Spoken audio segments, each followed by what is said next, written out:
A very good evening to you. Thanks for joining us on the Friday edition of the show. I'm Yemi Adebayo. Well, tonight on the show, we talk about the English Premier League. It's going to be a special focus on the Africa Cup of Nations, which begins next month in Côte d'Ivoire. We look at Group A, look at the team that, of course, has Nigeria. We will also take a look at the Nigeria Premier Football League. We will go on to talk about the English Premier League and all the other stories are happening around the world. Of course, is the money spinning world of sports. It's a two-man show. My colleague Austin Okonakpan is waiting in the wings and he will join us even as we continue with all the talk around the fast-paced, money-spinning, exciting and rewarding world of sports. And of course, like I said, it's a two-man show. Austin Okonakpan suited and ready. Greetings, Austin. Another good day to talk sports. What a greatest to you. Yes, indeed. Thank God it's Friday and we're getting into a busy sporting weekend. Shout out to everyone joining us on the program, of course, from different parts of the world. Right here in England, we're getting into week 16. Yemi, can you believe it? Week 16 in the Premier League. And what a story. A lot of mouth-watering fixtures. But the conversation leading the airwaves right in the United Kingdom is Eric Ten Hag and Harry Maguire winning the manager and player for the month of November. So much talks coming out of that one, but United must stay focused because they have a tricky weekend fixture. But everyone also looking forward to what Arsenal can do. It's a big, big test for the Gunners. They're on top of the league table, but they go to Villa Park where Unai Emery and his Aston Villa team, they've built a fortress, 14th Premier League home wins in a row. That's massive. Can Aston Villa make it 15th in a row when they take on Arsenal? That's the conversation here. I mean, we'll talk about it today on the show. I'll talk about what's going on also in the Nigeria Premier Football League. I'm pumped up for it. All right, as you should be, and I'm ready as well. All right, let's introduce our guest in the Lagos studio. Dr. Agubidade joins us now as we take a look at all of these things mentioned before. Dr. Greetings to you. Thanks for finding out time to be with us on the show tonight. Well, good evening, Yemi. Like Austin said not too long ago, talking about the English Premier League, Aston Villa making their very home a fortress where they take all comers to the cleaners. We are hoping maybe it's not going to be like that again this weekend. We are really hoping maybe it's not going to be like that. All right, we'll see. Let's not get ahead of ourselves. We'll get to that part where we'll talk about the English Premier League. But first, let's talk about the Nations Cup. There's always this issue about whether to call it 2023 or 2024, but we can all agree that it is the Nations Cup, and of course it will start next year. All right, let's start with a special focus on Group A.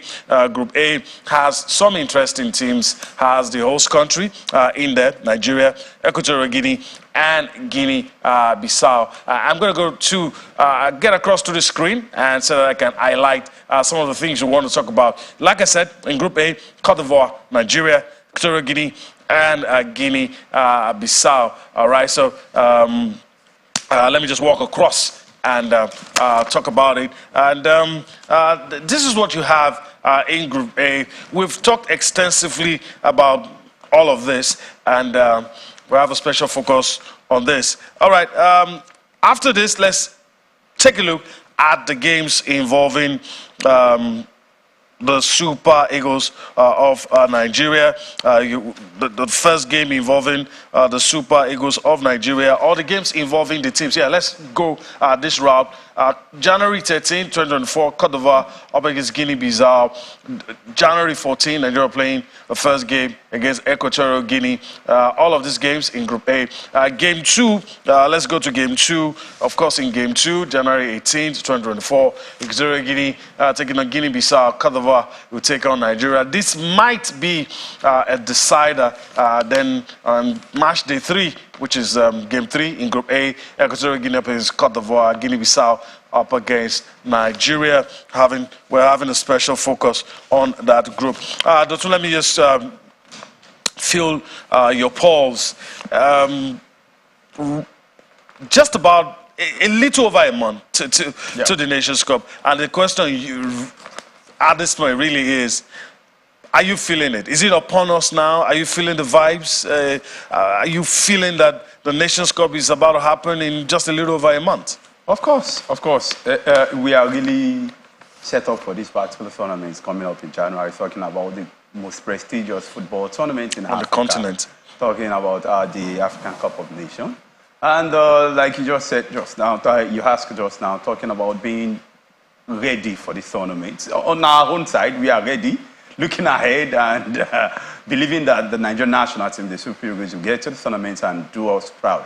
But on the side of the Nigerian national team, like the question we keep asking ourselves over a month now, we'll be talking about is that is the team ready for this particular Nations Cup? And many among soccer-loving persons have come to this conclusion that they are not really ready. And many are really saying that they are really ready for this tournament. If you look at the last couple of games played by the Super Eagles, you actually agree with me that to a large extent, that team is not really ready for this particular tournament. But we still need to actually gather ourselves together to show them a whole lot of support, not just little support. We need to support them in all ways, talking about the moral, the spiritual, and what have you, so that we can actually get the desired results. Because the last time we won the Nations Cup was 2013, and that is over 10 years ago. Because when it is January next year, it will be over 10 years. So let's see what we can do. Maybe we can lay our hands on the golden diadem again on the African continent. All right. It must be said, there must be a bit of emphasis on that. We won the Nations Cup, I mean, a little over 10 years ago. That was the last time we did. We did without really solving some of the problems that were there before then. But we won the Nations Cup, is in our history. And after that Nations Cup, those problems resurfaced. You understand? So winning the Nations Cup is one thing. The team being ready and prepared is another. Of course, winning is good. Everybody wants a win. But a lot of the fans want to see a team that will go on to win with most of the problems we are witnessing being solved. So, I mean, I'm passing the ball to Austin. I don't know if you agree with that. Would you love to see victory at the Nations Cup, whether or not we solve the problems? Would you love to see the problems solved and we going on to win? Then the question again, do you think we're ready? Well, I'm an advocate of long-term planning. I'm an advocate of the right systems being put in place for sustainable development. But then again, I'm a Nigerian and we love to win. You know, we love to confirm our superiority.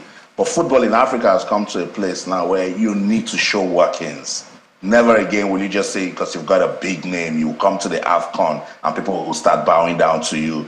Equatorial Guinea got us talking at the last edition. Gambia got us talking, debutants at the last edition. Sierra Leone got us talking at the last edition. Tells you that names no longer play football. I mean, the big names no longer play football in Africa. As I said, yes, it will be good for us to win, but I'm also an advocate of doing the right things and putting the right systems in place. With this AFCON, I really don't know. With the things that we're seeing now leading up to the AFCON, my confidence level, as I said the other day on this show, has really dropped. But I sincerely wish the Super Eagles well, particularly after they launched that campaign of Let's Do It Again. I would love to see how they will do it. And as I said earlier, they need to show workings. Now, if you take a look at the Group A table, at the Group A fixtures, the good thing, in fact, the best thing that has happened to Nigeria in that group is that we get to play the host Cote d'Ivoire last. So go and do the work against Guinea-Bissau and Equatorial Guinea. And I expect Cote d'Ivoire to also get the job done. And then when we meet Cote d'Ivoire, we play for formality. We play without pressure. The least the Super Eagles want to do to themselves is start that AFCON with a poor result against Equatorial Guinea. Let's say they go play a draw, and then they go on to beat Guinea-Bissau or play another draw. Then that's a big problem. You want to start strong. It's very, very important. And I say it over and over again. Look at the forward power of the Super Eagles team. We're tired of calling the names. Taiwo Awoniyi is injured, and we're not bothered because there is too much firepower. There's Victor Osimhen, there is Boniface, there's Ademola Lookman, there is Samuel Chukwueze, there is so much players that can pop up and do the work done for the Super Eagles. It's just for the coaching crew to know what the mission is, get the right mentality in the team, and we go on to do, what we should do to get the respect that we deserve in Africa. So yes, Yemi, I'll be lying to myself if I come here and tell you that, I don't want us to go to the AFCON to win. It will be good for us to win. 3 times champions of the Cup of Nations, 1980, 1994, and 2013. Cote d'Ivoire won it in 1992 and 2015. So if you take a look at it, even Cote d'Ivoire, they are really, yearning for success at the AFCON. If you take a look at Egypt, they are also due. If you take a look at what Morocco is doing, they are coming there to show that they are indeed a team that is on a mission. So it's going to be very tough for Nigeria. And that's why I said now we should know what we're doing. We shouldn't rush to say, is it not Group A? I remember when this draw was being done, we're live on the show. And I told you, just in case anybody wants to start jumping and say, it's Nigeria and Cote d'Ivoire, just 2 or 3 months ago, Nigeria couldn't beat Guinea-Bissau at the Abuja National Stadium. That's how worried I am about the state of football in Nigeria. But then again, this is the AFCON. It's a different temperature. Let's see how the Super Eagles put out the expectations the Nigerians have for them, and the NFL doing their bit also in giving them the necessary preparations and equipping them properly with the right weapons to go to Cote d'Ivoire and do the country proud. Yemi. All right. Hopefully. That's where we always find a way to land it. But Dotun, before we leave this matter altogether, the stories around the Super Eagles ahead of a major tournament, issues about the goalkeeper, sports minister meeting with the NFF and the coach, it appears like our approach is not going to be different. So if our approach is not going to be different, how possible it is to get a different outcome at the Nations Cup? It is a common saying in the world that you can't keep doing something the same way and expect a different result. What you want to become, it is what you are doing. So whatever you are doing at present, it is what you are going to become tomorrow. So what we are doing now, it is what we've been doing over the years. When it comes to major tournaments like this, we will have a meeting with the coaching crew, we have a meeting with the Nigerian Football Federation, we will cry out for support from corporate organizations, cry out for support from the government, and we will get all of this support, and we'll go to the tournament and still actually do the same thing we've been doing over the years. The meeting, I would not say that is fruitless, but I would say to a large extent that we don't need that meeting, that what we need to do is to put our house in order. Like you said the other time, Austin also mentioned, that is an advocate of doing the right thing and not just doing it because you need to do it. All of us, we cry even almost every day about doing the right thing, doing it at the right time, and not just doing it the way we've been doing before. So going into these tournaments, meeting with the coaching, meeting with the NFF board, I think it's not the solution to a large extent, but we still need the meeting because we need to meet with each other to plan on how we are going to prosecute, on how we are going to engage in all we've been doing in the tournament. But for the games that will be coming, I need to talk about the games because it's really bothering me. Like Austin said the other time, we could not got the better of Guinea-Bissau just a couple of months back. And going into this tournament, we'll be playing against Guinea-Bissau. He's talking about different temperature, but they can always draw a strength from what happened in the past. That we played against them even in their very home, and we could actually do something meaningful. So coming into this tournament, it's a free land, it's no man's land. We can't do the same thing we did to them. So football is not 1, 2, 3 like I do say it, that we know that the next number after 3 is 4. We see a whole lot that unfold. But for Nigeria in this group, if Nigeria cannot qualify from this group, it's going to be a shame. It's going to be all right. A shame. Austin, before we leave this matter altogether, it's a dilemma. On one hand, the time is short for whatever changes that we may be thinking of making. But on the other hand, you're also scared that if those changes do not come into it, I mean, the goalkeeping department, everybody agrees. Even those who don't even want to criticize the team know that, the player combinations. I have issues with the player combinations as well, and we are top heavy. The forward line is amazing, but when you come to the midfield and defense, is a cause for worry. We blame the goalkeeper, but even the defense against a big team. So, I mean, that dilemma of it's just a little over a month to the Nations Cup. Is it easy to change personnel? But if you don't change, with some of the things we see, are we not going to get the same result? Yeah, I always say that these guys are professionals. The last time on the show, I called out the coaching crew.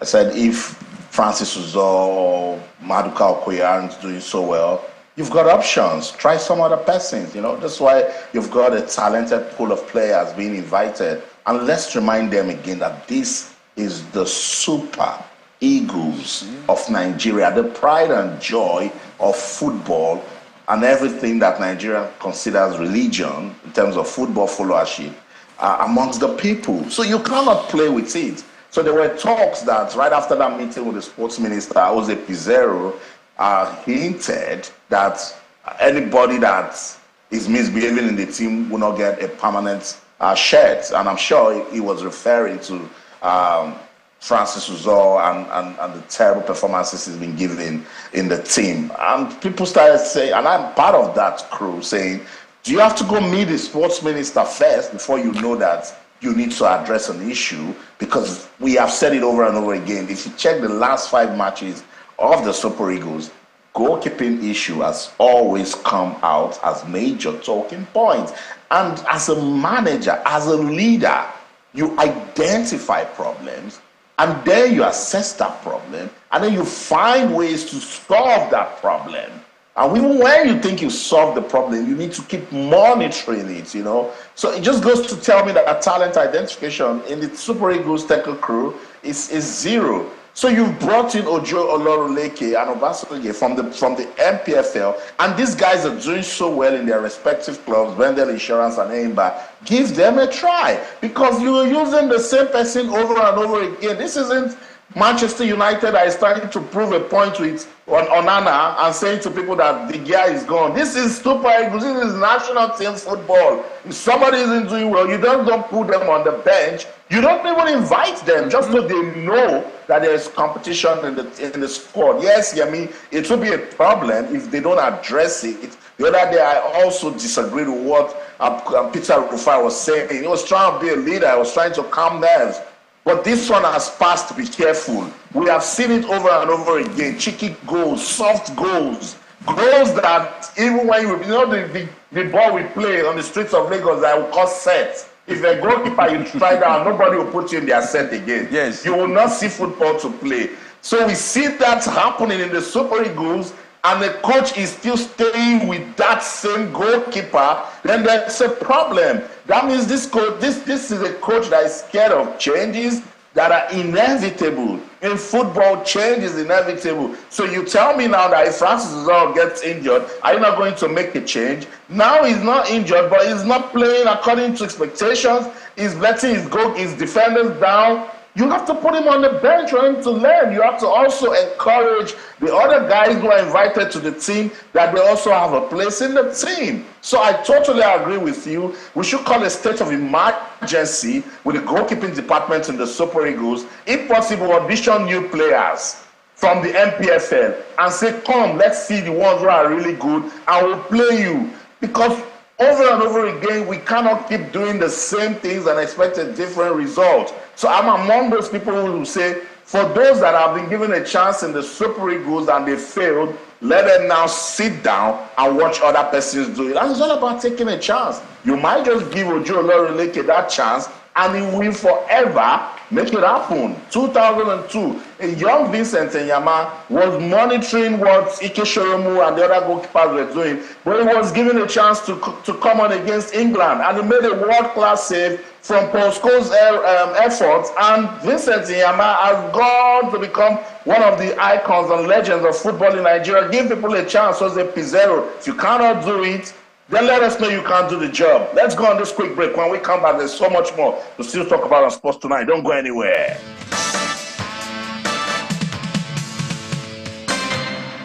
Welcome back. Sports Tonight on Channels Television. We're giving attention to The 2023 Africa Cup of Nations that will take place in Cote d'Ivoire. I was taking a look at the teams in Group A that involves the Super Eagles of Nigeria, the Elephants of Cote d'Ivoire. There's also Guinea-Bissau and, of course, Equatorial Guinea in that group. Yeah, I mean, I'm done to an extent trying to do the job of the Super Eagles technical crew. And then this is why sometimes when we say the things we say, some people will give you calls after the show and say, oh, you were unfair. Oh, you like they don't say the problems. There is a problem, and until we solve that problem, it will remain a problem. I mean, we have a job to do. You have to be brutally honest. And, I mean, for instance, Chelsea under Roman Abramovich was successful because you had a man who does not play. You're as good as the last thing you did with him. You understand? It doesn't matter what you've done in the past. And that's how, I mean, success means to keep succeeding. I mean, that's the way I see it.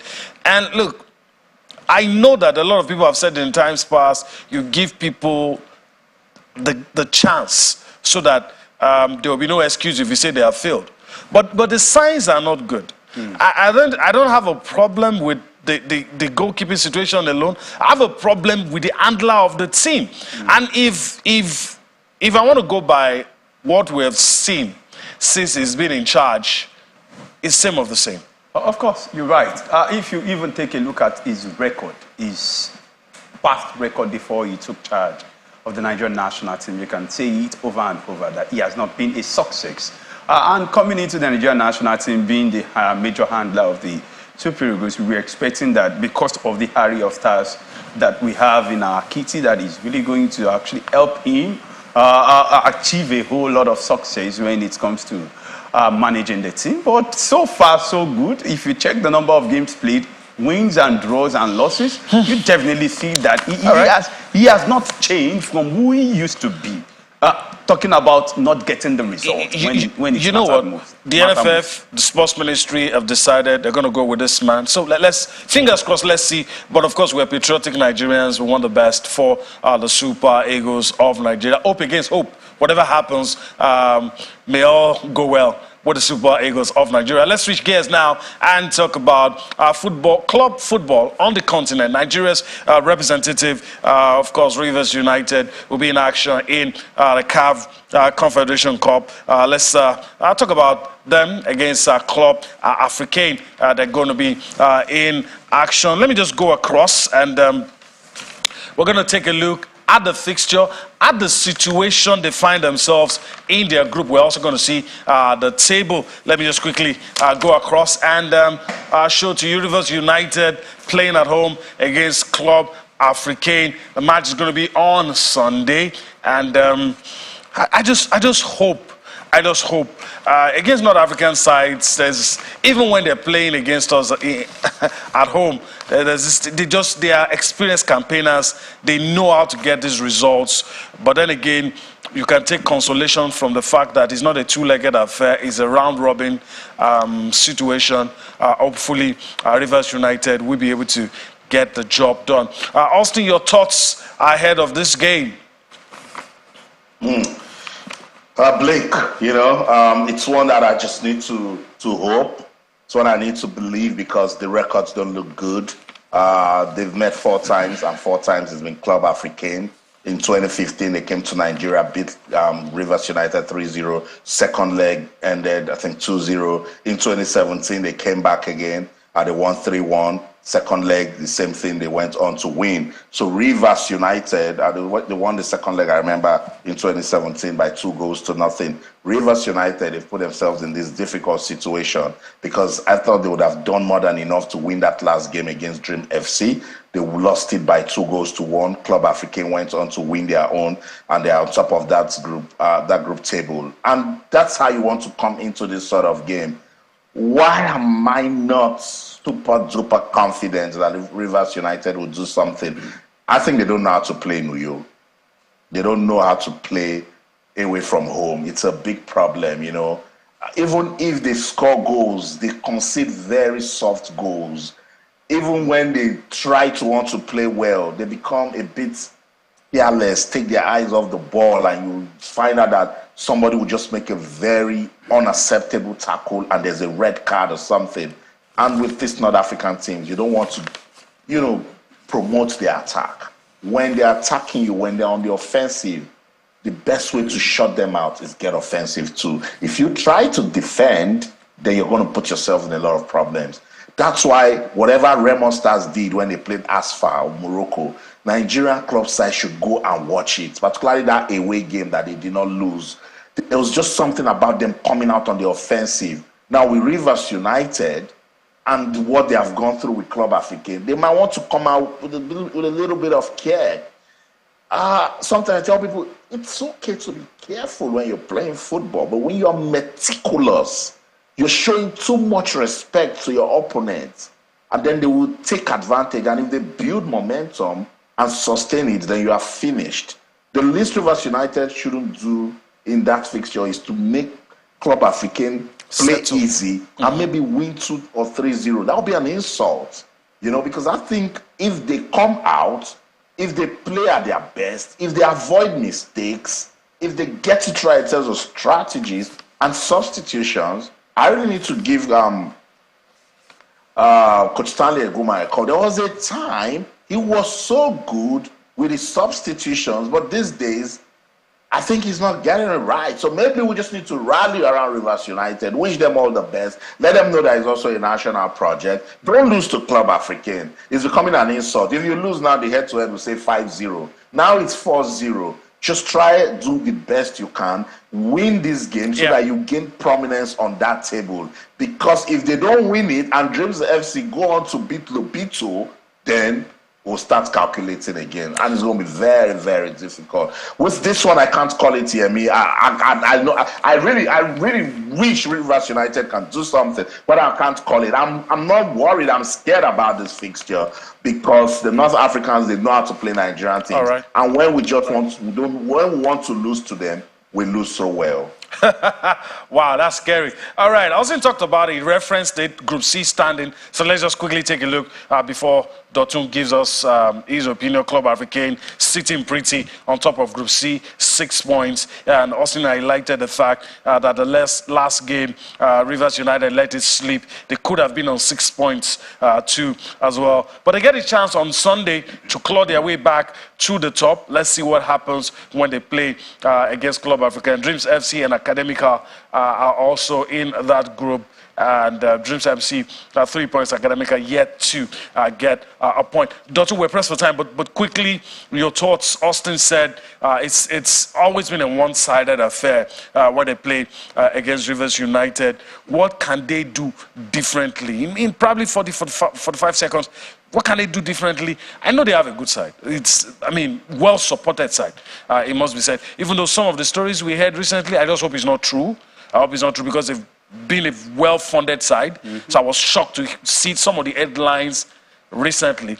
But despite of that, I feel the past has been good in terms of support. So what can they do differently? Of course, they need to go to the field of play and make sure they put their hearts together. When it comes to football, you need to understand what you're doing. The tactics, they need to get it right. If you can get your tactics right, and what you need to do is to counter the tactics of your opponent. So if they can counter the tactics of their opponents, they've played them in the past years. They can actually take a clue from what happened in the past games they've played over the years. So if they can actually do all of this, I highlighted, definitely playing against Club Africain, they can easily go.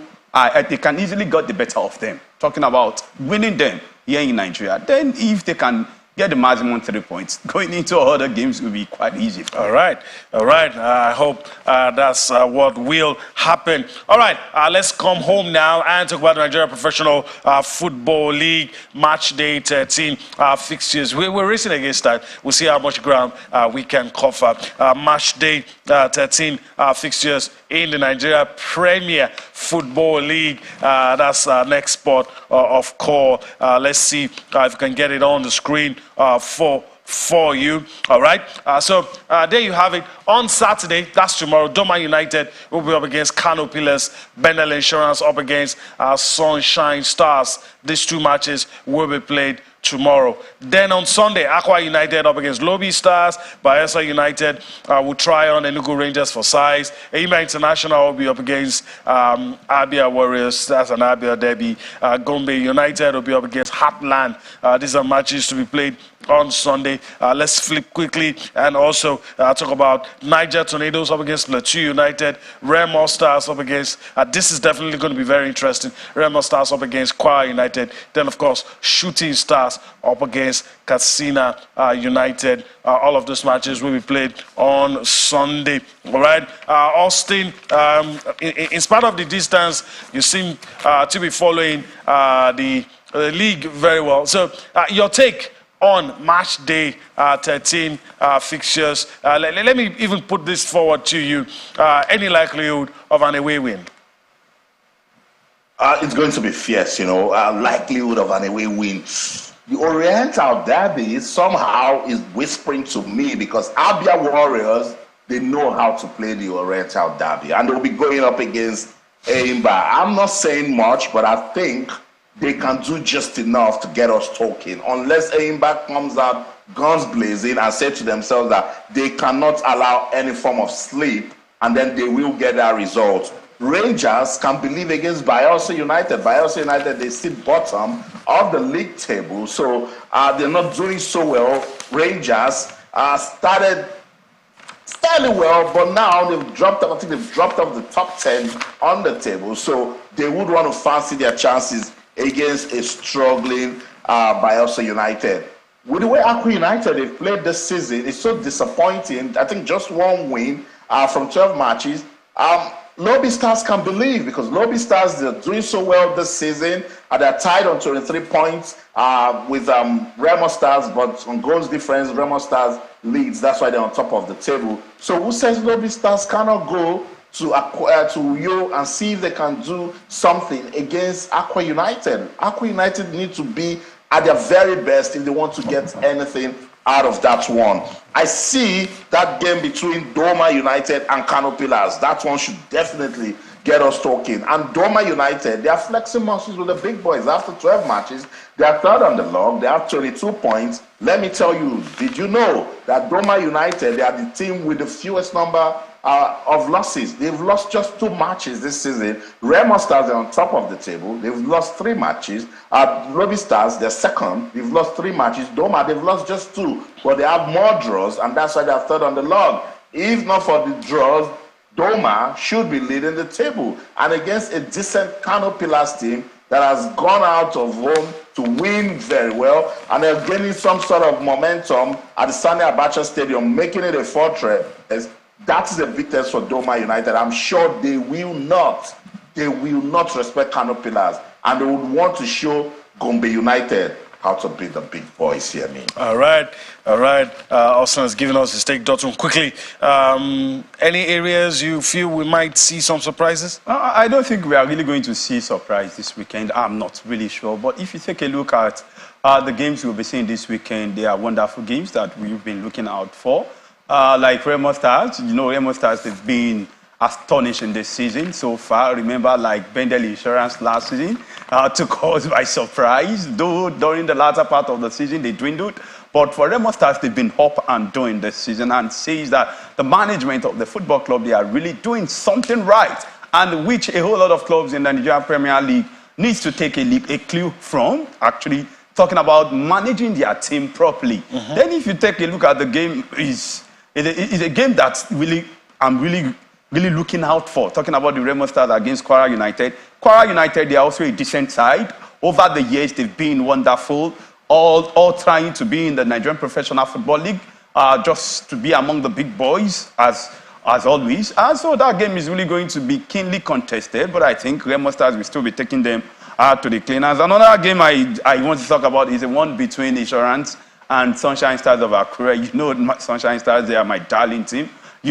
What they suffered during the week, talking about the attack, and that is not just a good one for these guys, but still they're still ready to actually play football. It's part of the tragedy. It's part of the tragedy. Despite the fact they engage in that, they suffered that tragedy during the week. But I think the game between the two of them he's really going to go in favor of insurance, though they've not been like what they were last season. Remember, at home, they were winning. On the road, it's either a win or a draw. All through the season, the regular season, they never lost, not until the Super Six. And so I think that game will be keenly contested. All right. And if Sunshine Star can do the right thing, remember, they are actually dropping from among the big boys on the log down to the lower part of this table. So they just need to do something right. Because all right. With the fans here, we are really looking for something good from them. We are, and well, just for laughs, both teams have something in common. Bedell Insurance, they call them the Bini Arsenal. Then Sunshine Stars, they are Kure Gunners. So we'll see what's going to happen in that one. All right, let's take a look at the English Premier League, our next port of call. And of course, we'll spend the few minutes we have left to talk about the things happening in the English Premier League. And of course, Austin is right where all of those things are happening. Let's talk about Saturday's fixtures. I mean, it's lots of football tomorrow. Crystal Palace up against Liverpool. Brighton over at Albion will be up against Burnley. Manchester United, surprise. Maybe we'll talk about it. Their manager and their defender winning player of the month, coach of the month, respectively. I disagree. My opinion. Manchester United up against Bournemouth. Sheffield United up against Brentford. Wolverhampton Wanderers will be up against Nottingham Forest. Of course, there you had the first casualty. Okay. Sheffield United had the first managerial casualty. Then Wolverhampton Wanderers up against Nottingham Forest. A lot of people are also thinking Steve Cooper might be the next man to lose his job. Aston Villa will take on Arsenal. This is what a lot of people have been talking about. Villa has become a fortress. Everton will take on Chelsea, a game of the Blues. Fulham will be taking on West Ham. Luton Town will take on Manchester City. Then Tottenham will take on Newcastle United. All right, so these are the fixtures. Dotun, before we go to Austin, I know he has a lot to tell us about what is happening.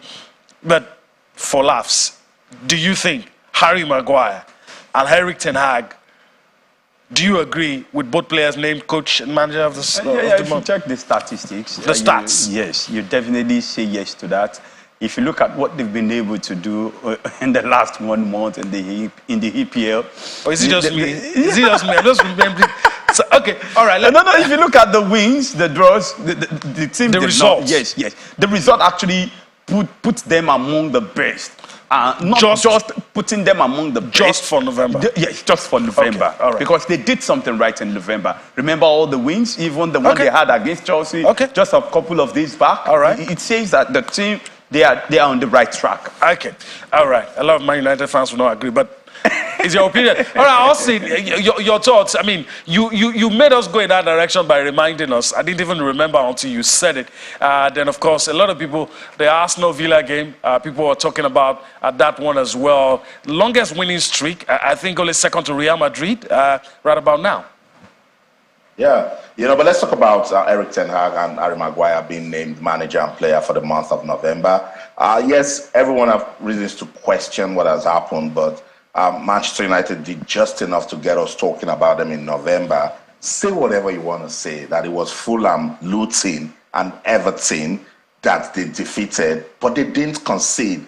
Manchester United was the only team that didn't concede in November, and Harry Maguire did a lot of work that month. You also need to take a look at where he's coming from as a player and where Ten Hag was also coming from as a manager. With all of the difficulties they were facing in the Champions League and even in the Carabao Cup, they were maintaining that level of consistency in the league in November. Maybe because of the difficult situation that they found themselves, and they were still able to do something remarkable in the league. Maybe that's why they gave it to them, because I know even Manchester United fans are surprised. I'll give it to Newcastle's Anthony Gordon. Anthony Gordon has been fantastic. He's been consistent. I'll give him player of the month for November. People will give Unai Emery manager of the month for November. But unfortunately, we're not the ones who give these awards. And people who give these awards, they will tell you some of these things that I've mentioned as part of the criteria and the reasons why they gave it to Eric Ten Hag and Harry Maguire. Now, that's a big boost for them because they have a very tricky encounter against Bournemouth. Bournemouth in their last game went to Crystal Palace. Selhurst Park is a very difficult place to go and win. They won by 2-0, and now they will be taking on Manchester United. Manchester United cannot afford to sleep, particularly now that they're getting good things about them in the media. Let's listen to Eric Ten Hag. Okay, we're going to get to that in a bit, especially as we are in the dying moments of the show. We're going to see if we can get that later because it's not available right about now. But let me just quickly go back to Dotun. It's going to be your parting shot. Aston Villa, Arsenal in 40 seconds. What do you think will happen? Villa Park is a tough place to go. Yes, it's a tough place for teams this season, even last season. Remember what happened between these two teams? Arsenal have to dig deep into the dying minutes of the game. Remember that screamer from Jorginho that actually led to Arsenal's victory at the very home of Aston Villa, winning by 3-2. Maybe we should be expecting something like that again this season. But a whole lot of persons are saying that Aston Villa, they really mean business this season. Unai Emery came in during the season last season, and he could actually steady the ship till the end of the season, and not just do that. Coming into new season, and the team, they are doing wonderfully well. For Arsenal, they've been awesome, but I think it's really going to be pretty difficult for them this weekend. All right. Okay. As we prepare to go, Austin, you are right there. Do the fans or do Unai Emery himself feel he has a point to prove against Arsenal, even though he has said he has unfinished business? He has said that before, but do you think he has a point to prove as we go? I don't think he's got any point to prove. The conversation here in local media is who is better between Unai Emery and Mikel Arteta. And no disrespect to Arteta. If you want to put side by side their experience, their trophy cabinet, Unai Emery is a better manager. And the way he has bounced back after his setbacks, going to Aston Villa. Aston Villa is your mid-table team. It's your average team. And he's been able to make Villa Park a fortress. Go look at the teams that they've beaten. Go watch the way they humbled Manchester City in that last game. They didn't just only win 1-0, struck the woodwork about twice, maintained and sustained the way they handled the ball, positional play, they were there. They soaked in the pressure from City and broke down their attack lines. That's a fantastic team. And Unai knows how to frustrate the big teams. So these are the things Arsenal must take into consideration. For Mikel Arteta and Arsenal, they just want to keep their momentum going. They love what they did at Luton Town, getting that late winner from Declan Rice header. They might just, want to believe that they can stop this incredible run Aston Villa seem to be having at Villa Park. Oh wait, football will give us the answer. That's the show. In London, I'm Austin Okonakwan. In everything you do, remember, let's keep talking sports. Bye for now. All right, it's a wrap here in Lagos. But first, I want to thank Dotun Agunbíadé for his time on the show. Yeah, thank you very much. All right, we'll do this again some other time. All right, as we go, we leave you with what's happening in the Major League Soccer. Lionel Messi, the Messi mania taking hold everywhere. We'll leave you with the thoughts of the MLS Commissioner, Don Garber, on the Messi mania and ask you to enjoy your weekend. We'll see you again next week. I'm Yemi Adebayo. Bye-bye now.